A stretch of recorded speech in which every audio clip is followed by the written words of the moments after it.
안녕하세요. 조청현입니다. 9월 7일 화요일 서양사상과 지성사 시작하도록 하겠습니다.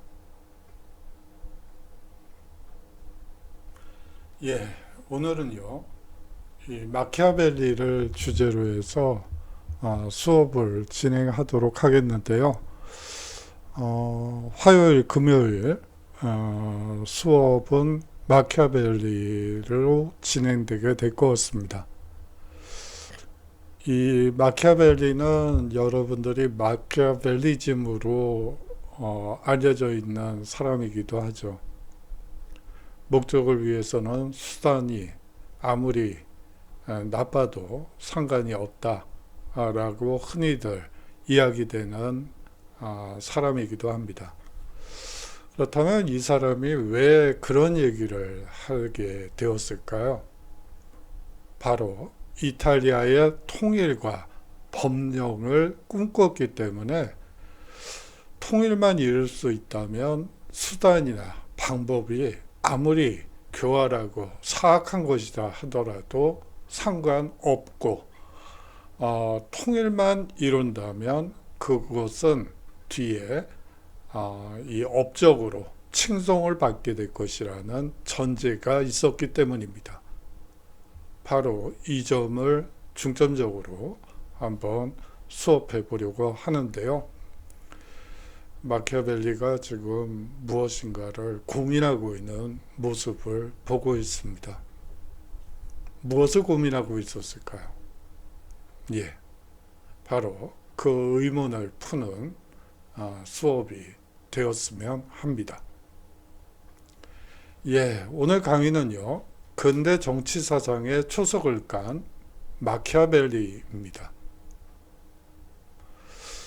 오늘 살펴볼 핵심 개요는요, 이 르네상스 이탈리아의 시대상을 이해하는 수업이 될 것 같고요. 아울러서 마키아벨리 생애에 대한 이해가 필요할 것 같습니다. 아울러서 이 정치 사상에 대한 이해도 같이 더불어 살펴보도록 하겠습니다. 이 군주론의 한 내용을 한번 어떻게 보면 핵심적인 사항이라서 인용하면서 시작하는 게 여러분들의 이해를 돕는 것이라는 생각이 들어서 한 구절을 따와 봤습니다. 군주된 자, 특히 새롭게 군주의 자리에 오른 자는 나라를 지키는 일에 고지고대로 미덕을 지키기는 어려움을 명심해야 한다. 나라를 지키려면 때로는 배신도 해야 하고 때로는 잔인해야 한다. 인간성을 포기해야 할 때도 있고 신앙심조차 잠시 잊어버려야 할 때도 있다. 그러므로 군주에게는 운명과 상황이 달라지면 그에 맞게 적절히 달라지는 임기응변이 필요하다. 할 수 있다면 착하게 처신하라. 하지만 필요할 때는 주저없이 사악해져라. 군주에게 가장 중요한 일이 무엇인가? 나라를 지키고 번영시키는 일이다. 일단 그렇게만 하면 그렇게 하기 위해 무슨 짓을 했든 칭송받게 되며 위대한 군주로 추앙받게 된다. 어떻게 보면 지금 군주 혹은 대통령에게 요구되는 덕목인지도 모르겠습니다. 국익을 우선시하기 위해서 어떠한 일을 해도 상관은 없다. 단 조건은 통일과 번영이라는 두 가지 이 국가의 운명을 위해서는 사실상 어떤 짓을 해도 상관이 없다.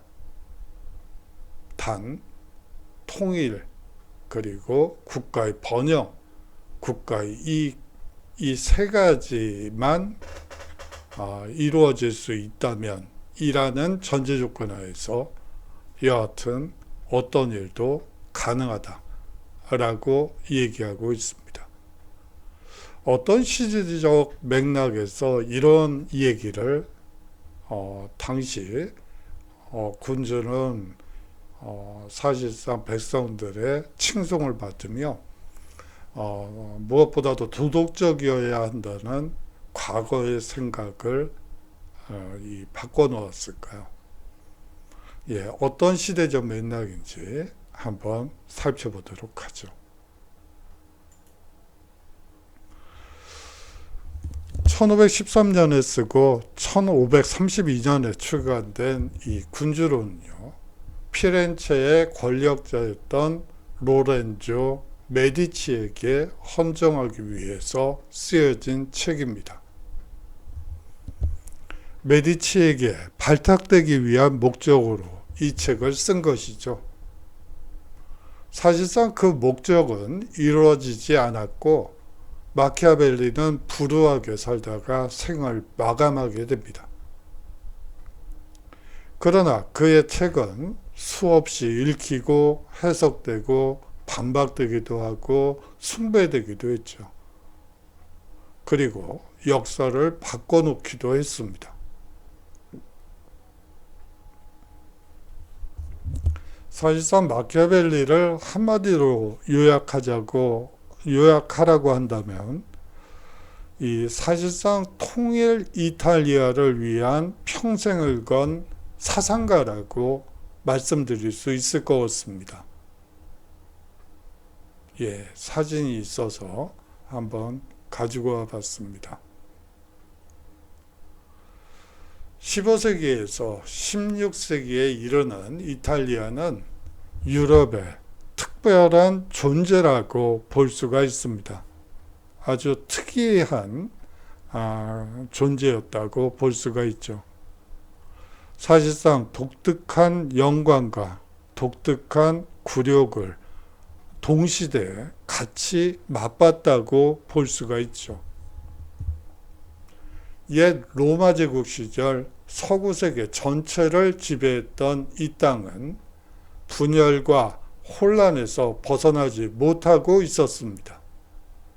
물론 분열과 혼란이란 중세 유럽 어디서든 볼 수 있는 광경이기도 했죠. 하지만 영국, 프랑스, 스페인 등에는 비록 강력하지는 못해도 어엿한 왕이 있었고 갈수록 왕을 중심으로 이 나라 전체가 결속하며 국민국가로 나아가고 있었습니다. 하지만 이탈리아에는 그런 구신점 자체가 없었다고 볼 수 있습니다. 이탈리아 북부는요, 이 신성 로마 제국 황제가 지배권을 주장하다가 13세기 이후 사실상 향신료 무역을 베네치아, 밀라노, 제노바 등이 장악하게 되면서 사실상 이 여러 도시 국가들이 이 활거하는 체제가 이탈리아 북부의 상황이었습니다. 중부는요, 로마 교황청의 세력이 앞서는 가운데 피렌체, 시에나 등이 분립하고 있는 상황이었습니다. 이탈리아 남부는 비잔티움, 노르만, 이슬람 등에게 계속 정복되던 끝에 나폴리 왕국이 지배하고 있었죠. 예, 교황청, 그리고 도시국가들, 거기다 신성 로마 제국, 나폴리 왕국, 예, 이 작은 이탈리아 반도 내에 여러 세력이 분립되어서 상호 전쟁을 일으키고 대립하고 갈등을 겪는 혼란한 상황이었다고 보시면 될 것 같습니다. 거기에 덧붙여서 정치체제도 나폴리 왕국에서 볼 수 있는 군주국, 베네치아, 제노바 등에서 볼 수 있는 공화국, 왕이 없는 시민들이 투표에 의해서 그 통치자를 선택하는 공화국, 그리고 정치 체제, 신정 정치, 다시 말하면 교황령이라든지, 혹은 공화국 중에서도 이 종교 지도자가 사실상 수장이 되면서 사실상 신정 정치로 나아가는 등 이 상당히 복잡하고 다양한 정치 체제가 동시대에 공존하고 있는 모습을 보입니다. 그렇기 때문에 이 하나의 정부와 하나의 체제를 갖춘 강력한 통일 이탈리아를 바라는 목소리가 바로 마키아벨리의 군주론이라고 볼 수가 있죠. 더욱이나 1494년 프랑스가 이탈리아를 침공했을 때는 통일 왕국의 위력에 이탈리아가 사실상 여지없이 무너지는, 맥을 못 추는 모습이 만천하에 드러나 통일에 대한 염원이 더욱 커지게 된 것이죠. 통일만 이룰 수 있다면 프랑스의 침공이든 스페인의 침공이든 어떤 침공도 막아낼 수 있고 힘을 키울 수 있다는 염원이 이 시기에 나타났다고 볼 수가 있습니다. 또 이 시기에 이 분열상과는 대조적으로 이탈리아는 바로 그 시기에 또 르네상스 운동이 일어나게 되죠. 당시는 르네상스의 시대였습니다.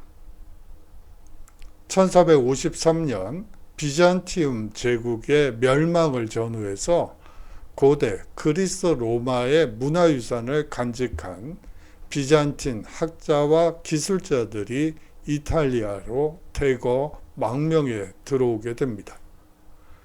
이를 토대로 고대의 유산을 재발견하고 학술과 기술을 비약적으로 발전시키게 되죠. 그에 힘입어 초기 자본주의가 나타나고 시민 계급이 형성되는 등 다른 유럽 지역보다 근대적인 사회 문화가 일찍 형성되기 시작한 나라가 또한 이탈리아였던 것입니다. 앞서서 독특한 영광과 독특한 굴욕을 맛봤다고 했는데요. 이것은 바로 이 독특한 영광이라고 볼 수 있겠죠. 마키아벨리는 인문학으로 낡은 기존의 사상과 관습을 깨려고 했습니다. 마키아벨리는 이런 시대적 혼란이 낳은 인물이자 그 시대의 염원을 실현하기 위해 평생을 걸었던 인물이기도 합니다. 그는 장군도 과학자도 아니었죠. 직접 군대를 이끌고 적을 무찌를 수도, 그 군대를 강력하게 해줄 대포를 만들 수도 없었던 마키아벨리는 자신이 공부한 인문학에서 나름대로 대포를 만들어내어 통일에 걸림돌이 되는 낡은 사상과 간섭을 부숴버릴 결심을 하게 된 것입니다.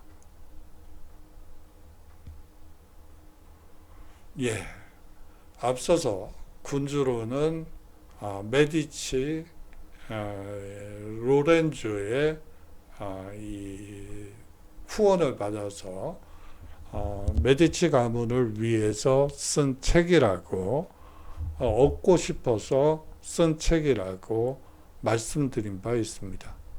하지만 운명의 여신은 그 마키아벨리를 버리게 되죠.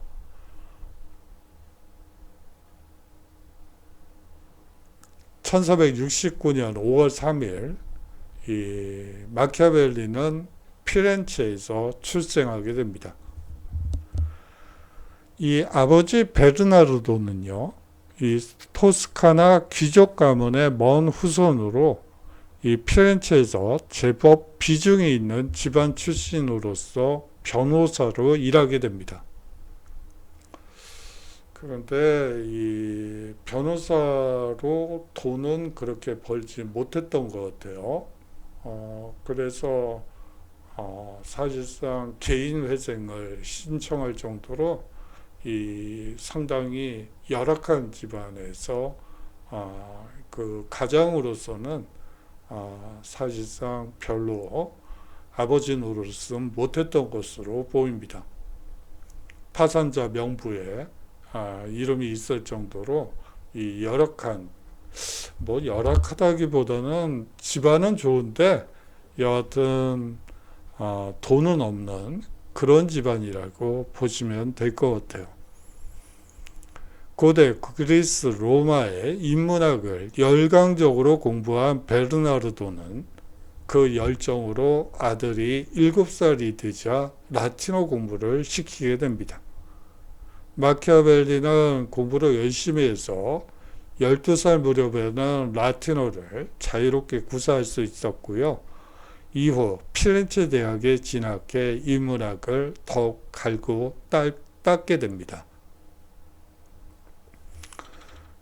탄탄대로를 청년 시절에는 걷게 되죠. 이 좋은 배경과 탄탄한 인문학 실력 덕분에 마키아벨리는 만 29세 만에 피렌체의 제2장관직에 임명되게 됩니다. 그때까지 피렌체는 사보나롤라라고 하는 광신적인 신부가 지배하고 있던 신정정치 체제였죠. 이 반대파 고위 공직자들을 대거 숙청했기 때문에 사실상 공화파 이 고위 공직자들을 대거 숙청했기 때문에 그가 실각하면서 마키아벨리에게 기회가 주어진 것이라고 볼 수가 있습니다. 이후 마키아벨리는요, 약 14년 동안 피렌체의 고위 공직자로 활동하며 행정, 국방, 외교 등의 일을 두루 맡아보게 되죠. 그중 10년간은 여러 곳에 대사로 파견되어 외교에 주력하게 됩니다. 피사와의 전쟁에서 프랑스의 지원을 얻으러 이 파리를 방문했을 때는 이 루이 12세와 그의 신하들의 비웃음을 사기도 하죠. 이러한 경험이 결국은 군주론에서는 한 배경이 되지 않았을까요? 왜 우리나라가 피렌체가 프랑스의 비웃음거리가 될 수밖에 없었을까? 이러한 그 마음에서 어떻게 하면 이탈리아를 더 강하게, 피렌체를 더 강하게 만들 수 있을까를 고민할 수밖에 없었을 것 같습니다. 또한 로마에 갔을 때는요, 교황의 아들이었던 체사레 보르자에게 강한 인상을 받게 됩니다.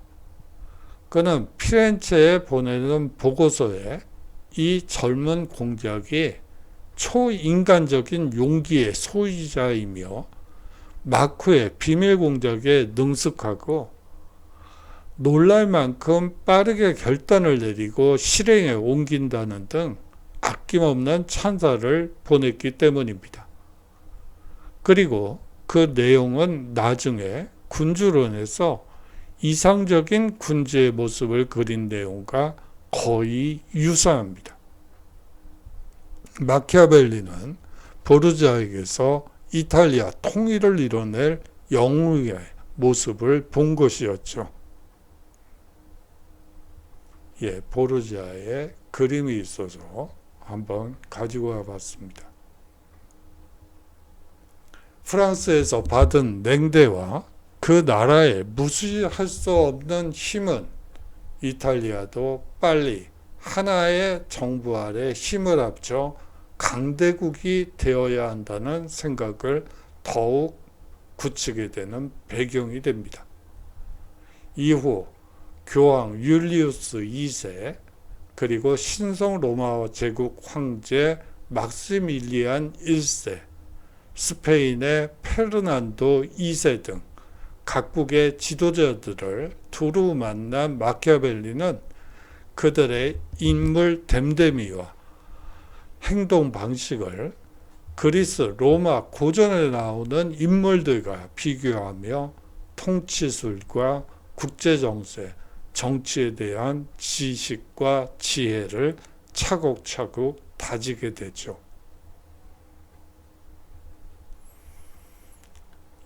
보르자를 만들었을 때의 모습을 그린 그림이 있어서 한번 가지고 와봤습니다.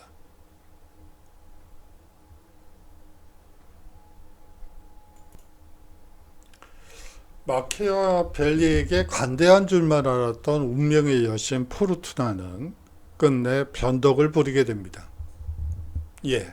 출세가도를 젊은 시절에 출세가도를 잘 걸어갔던 마키아벨리에게 사실상 운명의 여신은 변덕을 부리게 되죠. 1512년 교황이 스페인과 동맹을 맺고 프랑스와 대결하게 됩니다. 이 과정에서 프랑스와 가까운 관계였던 피렌체가 스페인군에게 점령당하는 사태가 벌어지게 된 것이죠.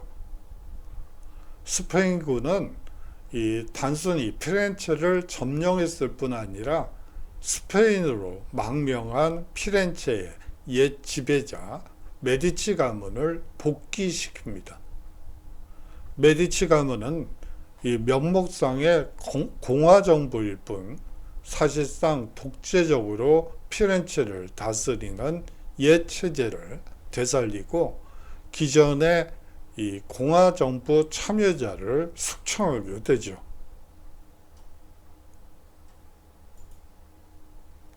이 와중에 마키아벨리 역시 해임당하게 됩니다. 메디치가를 노린 음모에 가담했다는 혐의로 투옥된 것이죠. 밧줄에 묶인 채 24시간 매달리는 고문을 받았지만 끝내 혐의를 부인한 끝에 석방됩니다. 하지만 더 이상 유능한 장관도 총박맞는 학자가 아닌 마키아벨리는 재산의 대부분을 몰수당하고 산트 안드레아의 작은 농장에서 치과 생활을 하는 신세가 되게 되죠. 우리가 80년대, 70년대에 가택연금이라고 얘기하는 게 있었는데요. 그런 상황으로 내몰리게 되었다라고 여러분들이 생각하시면 될 것 같아요. 가택연금 하니까 앙산 수치 여사가 가택연금을 당했다라는 기사를 본 최근 기사를 본 기억도 있네요.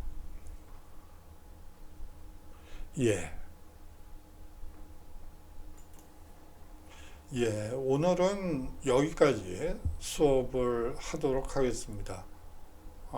뒤에 나와 있는 더 큰 도덕을 위한 부도덕 부터 수업을 하겠고요.